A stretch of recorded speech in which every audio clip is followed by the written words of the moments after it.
Inilah kisah Jos Sutomo, pengusaha kayu terkaya yang jadi mualaf dan pendiri Masjid Cheng Ho.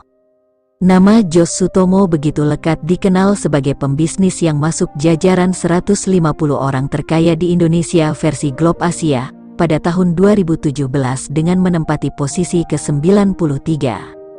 Total kekayaan yang dia miliki adalah 430 juta dolar, atau jika dirupiahkan senilai 6 triliun rupiah setelah taks amnesti. Pundi-pundi hartanya itu didapatkannya dari berbagai macam bidang bisnis yang ia geluti. Menelisik lebih jauh, pria yang akrab dipanggil Ayah Jos itu ternyata seorang pengusaha sukses di bidang kayu. Dia merupakan pengusaha kayu di PT Sumbermas.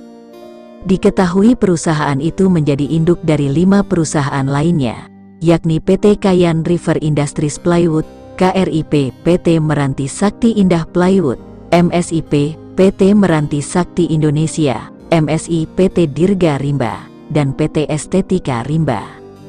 Dirinya juga memiliki 2 hotel bintang 5, yakni Grand Senior di Balikpapan dan Bumi Senior di Samarinda. Jos Sutomo juga membangun beberapa usaha properti di Samarinda dan beberapa daerah di Kalimantan Timur.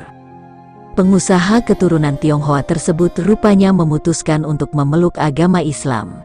Usai menjadi mualaf, Jos Sutomo membangun beberapa masjid, seperti Masjid Cheng Ho yang berlokasi di Samarinda, Balikpapan, dan di tempat kelahirannya Kutai Kartanegara.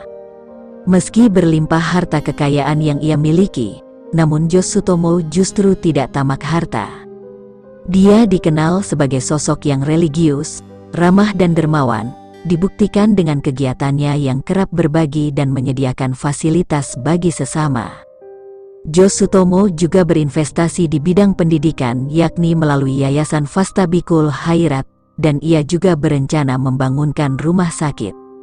Jos Sutomo memberi pandangan bahwa manusia bukan dikenal dan diingat dari hartanya, melainkan dari perbuatan yang ia perbuat selama hidupnya. Dengan berbuat baik kepada sesama, ia dan keturunannya akan dikenang banyak orang. Jos Sutomo pun membagikan sedikit kunci kesuksesannya hingga sekarang. Dia menyebut rahasia itu terletak pada doa yang selalu dibacanya saat memulai aktivitas. Bismillah, dengan bismillah, kita harus menyadari, semua itu, prestasi, kata Jos Sutomo. Dirinya juga membeberkan filosofi kehidupannya, yakni selalu bersyukur.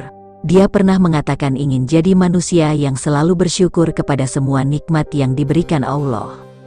Menurutnya bersyukur atas nikmat yang Tuhan berikan, niscaya nikmat tersebut akan ditambah Tuhan.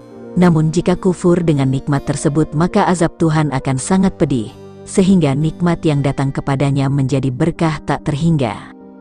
Jos Sutomo merupakan sosok yang bersemangat, inspiratif, religius, nasionalis, yang bisa jadi sudah langka di era digital saat ini. Harta itu ibarat darah, uang jangan disimpan, justru jadikan itibar pelajaran, karena sebentar lagi saya juga akan kembali kepada Tuhan, kata Jos Sutomo. Inilah kisah singkat perjalanan hijrah seorang pengusaha sukses di bidang kayu, yang memutuskan menjadi seorang mualaf.